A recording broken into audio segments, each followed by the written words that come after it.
The Adventures of Ellery Queen.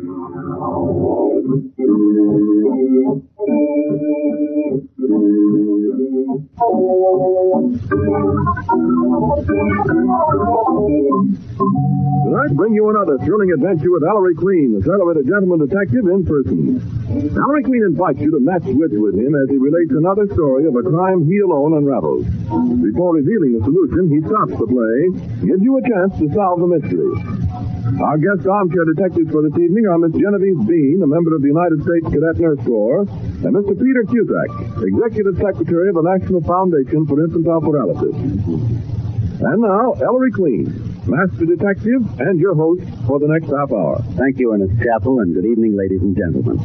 Well, I think tonight's mystery will keep you guessing. It's about a strange chain of anonymous letters. I call it The Adventure of the Mischief Maker.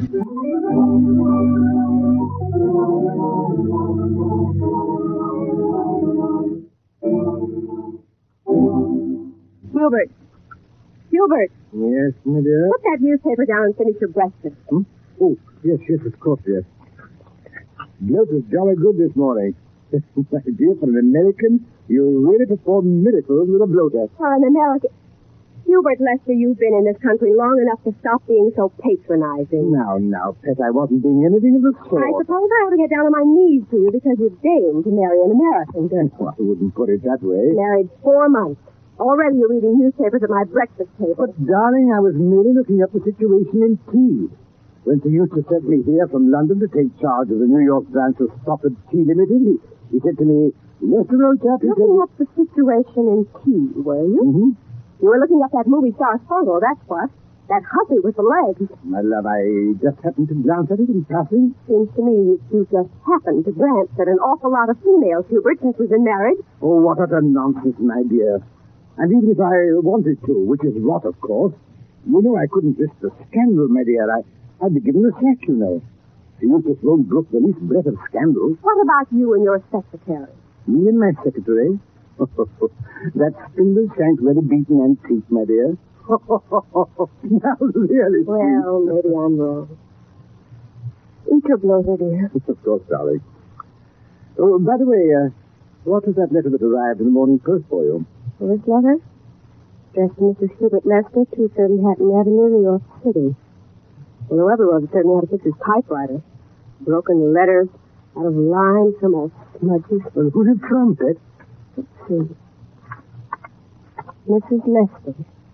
Your husband, Hubert, is... I knew it. Huh? I knew it. Hubert, this proves it. Proves it? Prove it what? You snake. You worm. You... I don't say that. Here, let me see that. Your husband is in love with his secretary. He's leading a double life. Signed, a friend. But I mean to say that... Weatherby. But, my love, you don't put credence in gossips who don't even sign their names. I scarcely know what my secretary looks like. Oh, I'll bet. Now, darling, I give you my sacred word. Your sacred word. Out of my way, you Judas. But, Pet, where are you going? I'm going to Reno. You time a respectable American girl, will you? For Hubert Lester, I'll get a divorce from you so fast that precious Sir Eustace of yours will think his New York representative was tarred and feathered and boiled in oil.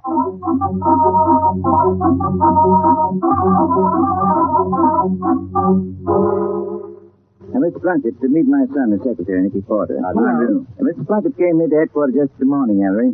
He's back this morning for a report. A report on what, Dad? My son's a sucker for screwy cases, Mr. Plunkett. Tell him. Well, Mr. Queen, it's sure a loo. Here, read this letter that come yesterday morning. Read it, Nicky, aloud. Goodness, what a bad machine this was typed on. Broken letters, dirty, out of line. Never mind the typing, Miss Porter. Just read it. Addressed to the president of the West Side Bank, 315 Hatton Avenue, New York. It says, Dear Sir, the rent collector for your bank, Ethan A. Plunkett, is a thief.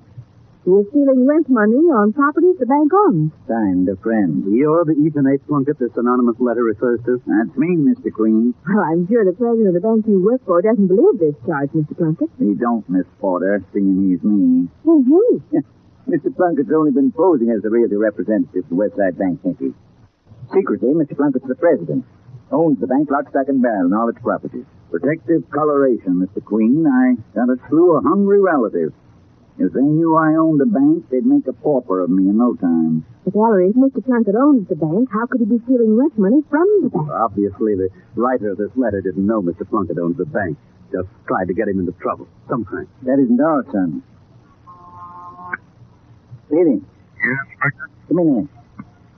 You see, one of the properties Mr. Plunkett owns is a five-family brownstone on the west side. I live there myself, Mr. Queen.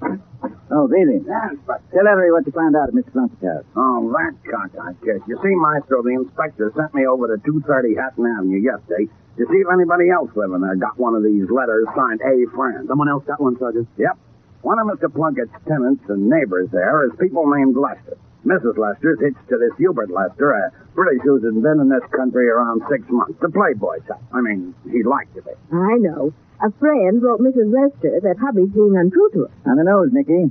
So Mrs. Lester packed up, and now she's heading for Reno. Five-family house, Mr. Plunkett, who are the other tenants at 230 Hatton Avenue? Well, there's Miss Bertha Lamb, an old maid. And a bachelor named Hodge, Lewis Hodge. And a family named Drayton, husband, wife, and 15-year-old daughter. Drayton's a psychiatrist. Mr. Plunkett, Mr. and Mrs. Hubert Lester, Miss Bertha Lamb Spinster, Mr. Lewis Hodge Bachelor, and Dr. Drayton and family. I've got it all down, Ellery. Fine, Nicky. Mr. Plunkett, does anyone in the house bear a grudge against you and the Lesters? Mighty funny you asked that, Mr. Queen.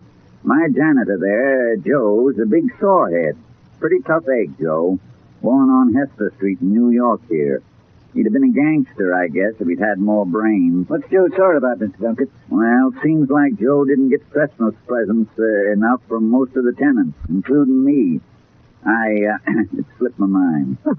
So Joe sends anonymous letters? It's hardly a laughing matter, Nicky.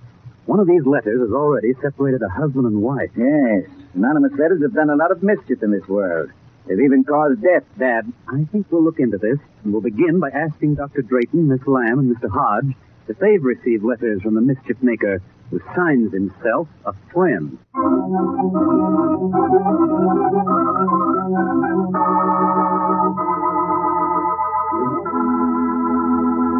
And there, ladies and gentlemen, you have the beginning of our mystery. We'll be back in just a moment to tell you more.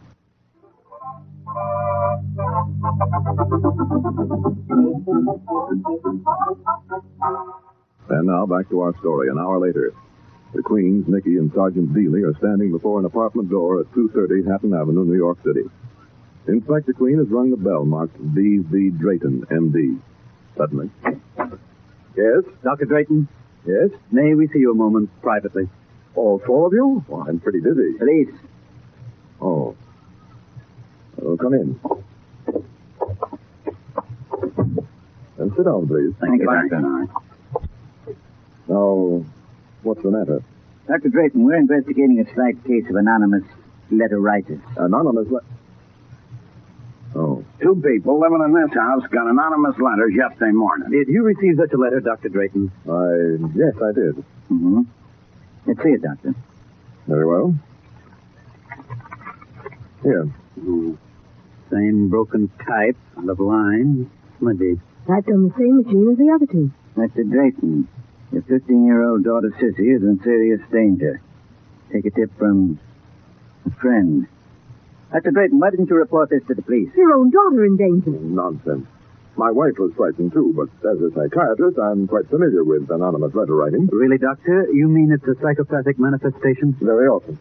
We call it anonymous graphomania. It's a form of hysteria. Not a crime or a prank, but an illness. The writer of this letter is probably a neurotic, maladjusted, emotionally unstable individual whom it would be criminal to prosecute. Well, I've handled lots of them. Very interesting, Dr. Drayton. Haven't you found that anonymous letter writers are often of a certain type, age, and sex? Well, yes. What type, Ellery? I'm sure Dr. Drayton's more competent to explain.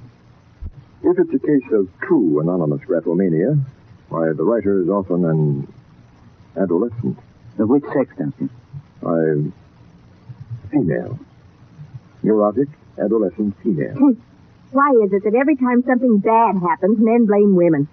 I'll bet just as many nasty boys. Nicky, Doctor, we'll keep this letter if we may. I prefer... Yes, of course.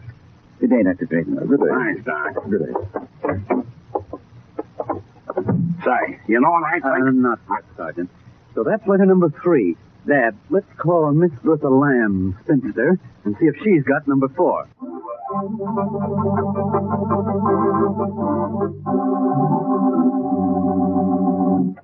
Miss Lamb. Go on, Annie. Here, madam, keep that door open. We're from police headquarters. I bought a ticket to the policeman's ball. We're not selling anything, Miss You Lamb. let us come into your apartment for a few minutes, I madam. will not. How do I know you're a policeman? What's this painted girl doing with you? Why not? Oh, Nicky. Sergeant, show Miss Lamb your shield. Here, if you want to see the inspectors, his is gold. Satisfied? Well, come in. What do you want?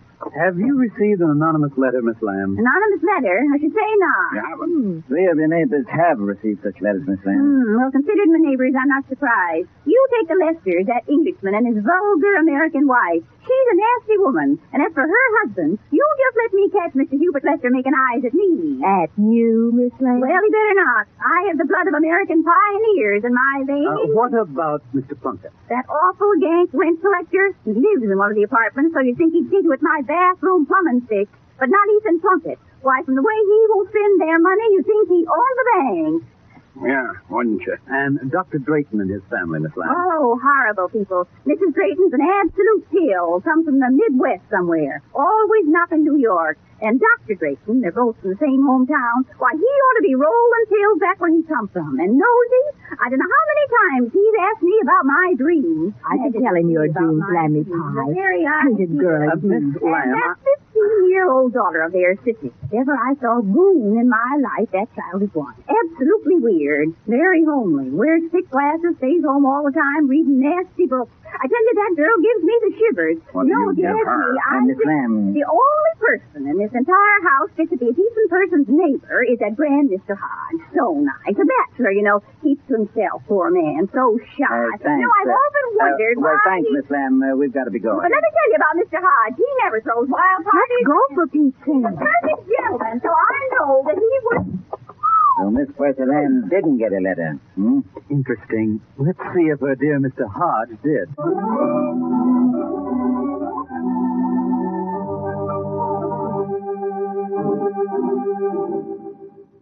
Bring Hodges' bell again, Ellery. Right there.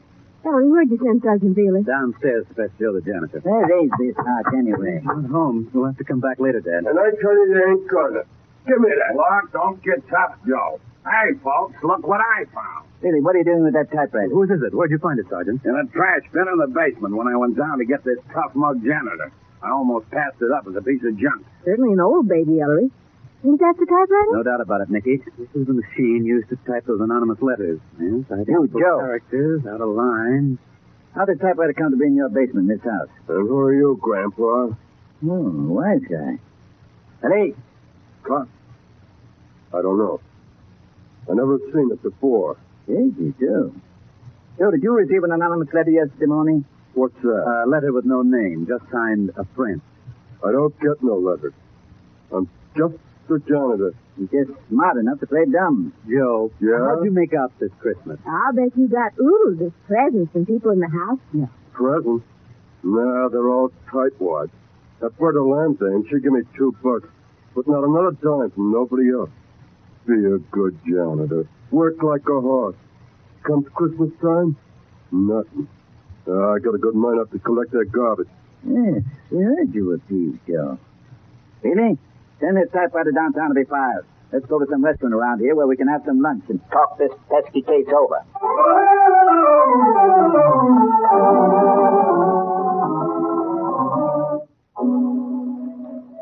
Oh, here's Sergeant Bailey back. Phone headquarters, Sergeant. What's your report, Daly? That's like Ellery figured, Inspector. The boys didn't dig up a single other letter signed A friend anywhere else in the neighborhood.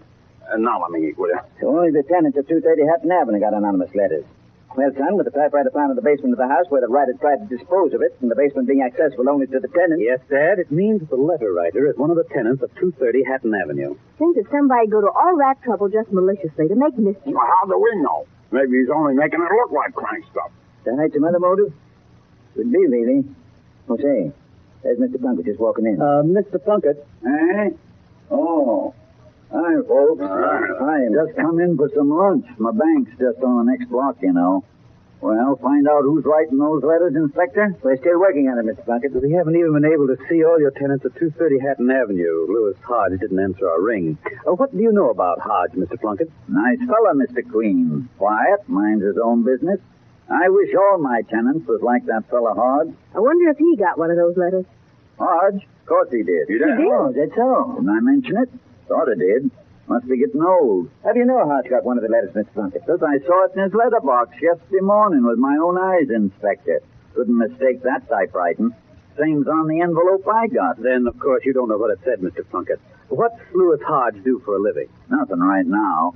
Fact is, he's behind in his rent. Only last week I said to him, Mr. Hodge, I ain't a man to kick a fellow when he's down. Good Lord. Hurry, what'd you jump up for? What's the matter, son? Hodge out of work, behind his rent, facing eviction, and received one of those mischief-making letters yesterday morning. Come on, Mr. Plunkett. We've got to get into Hodge's apartment at once.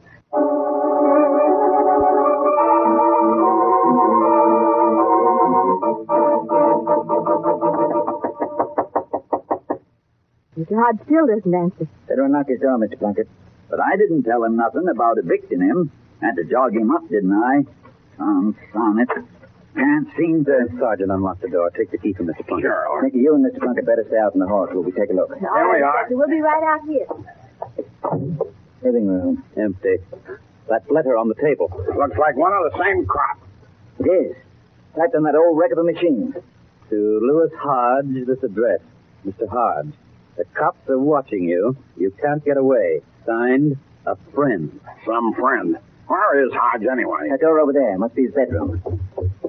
It's locked. We better force it, Dad. One side, gents. Again? There he is. On the bed. Dead. For at least 24 hours, I'd say. Shot through the left temple. Gun still in his hand. Windows and doors locked from the inside. So it can't be anything but suicide. That blasted letter drove Hodge to suicide. Yes. At last, our friend, the mischief maker, has caused a death.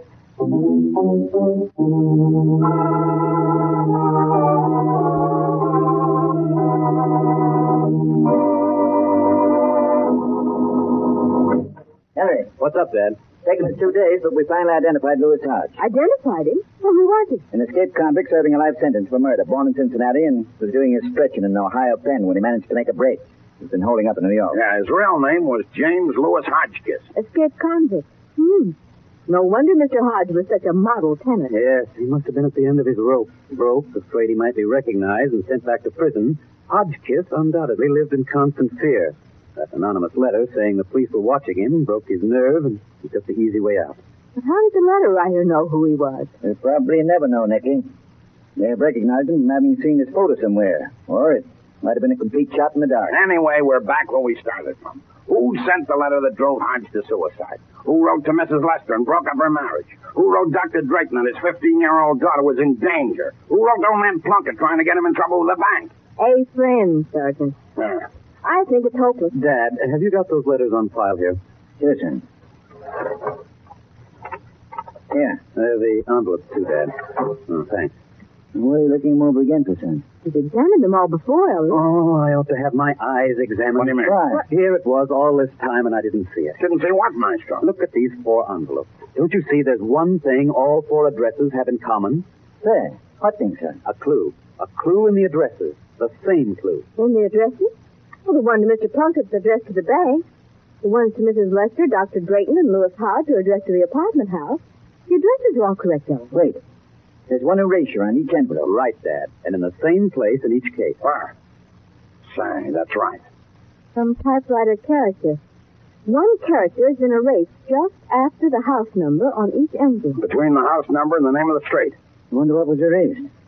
Can't make it out, son. Can you? No, Dad, but I know what was erased just the same. You do? Yes, and that tells me the identity of the mischief maker who wrote these anonymous letters.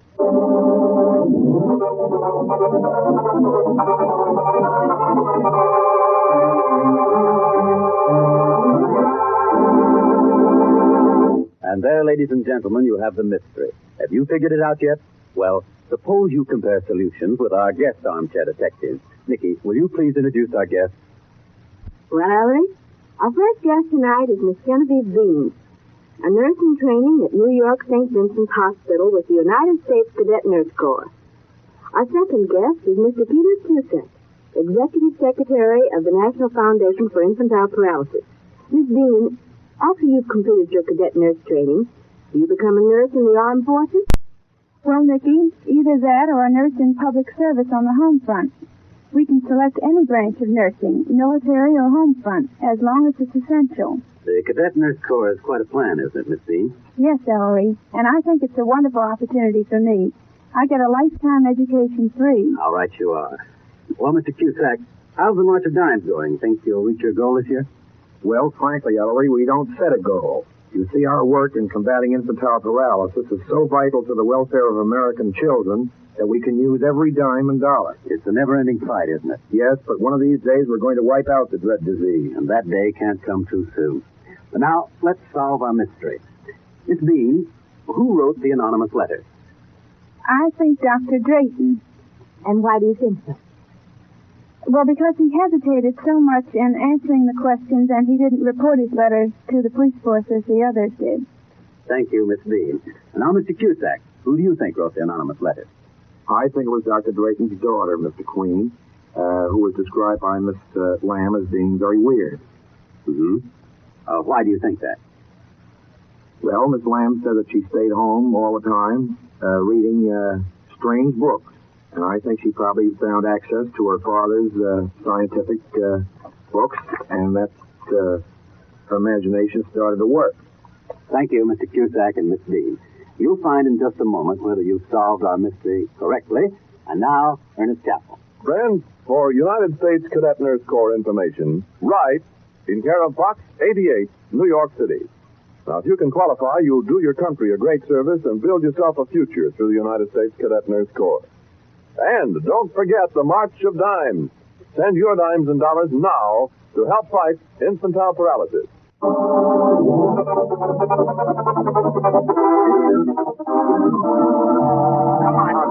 right.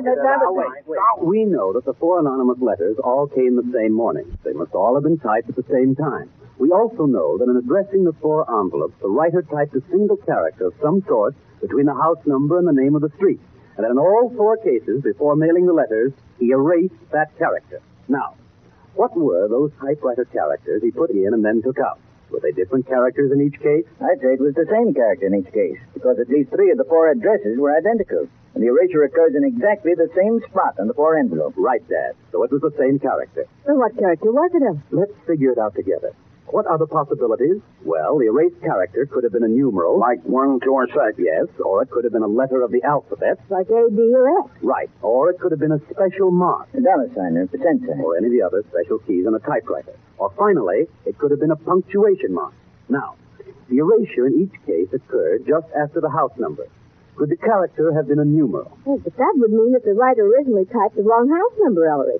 One with 4 numbers instead of 3, like 2305 instead of 230. Exactly, Nicky. How could the writer have typed the wrong house number? He knew he was someone in 230 Hatton Avenue. He certainly knew his own address. So the erased character wasn't a numeral. Was it a letter of the alphabet? Might have been. The erasures are between the house number and the name of the street, so they could have been a wrong letter to start the name of the street. Don't be a fool, Davy. If he knew his house number, then he knew the name of the street, too. Better. Dad's right, Sergeant. So the erased character wasn't a letter of the alphabet either. But it certainly couldn't have been a dollar sign or a mark like that. No, Nicky. A special mark in that particular spot and an address would make no sense at all. Okay, so the character erased must have been a punctuation mark. The same punctuation mark.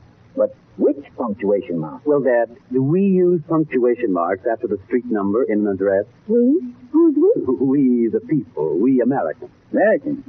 Certainly not. You mean there's countries where they do? Yes, Sergeant. In certain foreign countries, it's accepted practice to put a comma after the street number. At 230 Hatton Avenue, citizens of those countries would write 230, Hatton Avenue. So I knew the erased characters must have been commas. If they'd been erased after typing them in, the writer realized they betrayed his foreign origin. Question: who at 230 Hatton Avenue is not an American? Mr. Plunkett, a Yank. The Draytons, Midwesterners. Miss Bertha Lance, of American pioneers. Louis Hodge, or Hodgkiss, born in Cincinnati, Ohio. Joe the janitor, born in Hester Street, New York City. Mrs. Lester, an American. Hubert Lester, her husband. An Englishman. Right, Nicky. Hubert Lester. In this country only 6 months. not long enough to have broken himself of his English punctuation habit. So I knew it was Hubert Lester who wrote that letter to his wife accusing himself of being untrue to her. But why, Maestro? Well, Sergeant, obviously Lester decided he'd made a serious error in marrying Mrs. Lester. And this was his devious way of getting her to divorce him, instead of giving her the actual grounds which might have caused a scandal and the loss of his job. Then why did Lester send those letters to the other people in the house? Obviously, Dad, to divert suspicion from himself, to make the writer seem to be someone of a diseased or disturbed mind, a chronic and indiscriminate mischief maker. I imagine Lester had in mind putting the blame on Dr. Drayton's unhappy, neurotic 15-year-old daughter, a type often responsible for anonymous letters. Yes, Lester is a mischief maker in this case, Dad, and I'm sure you can dig up some charge to make him pay for it.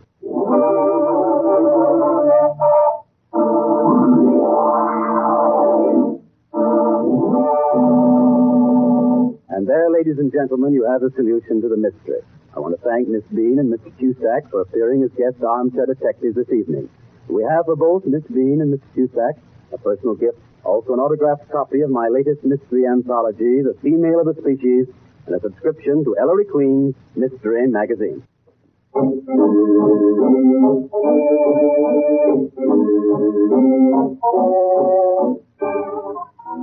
Music for the Adventures of Ellery Queen is by Charles Fall. This is Ernest Chappell.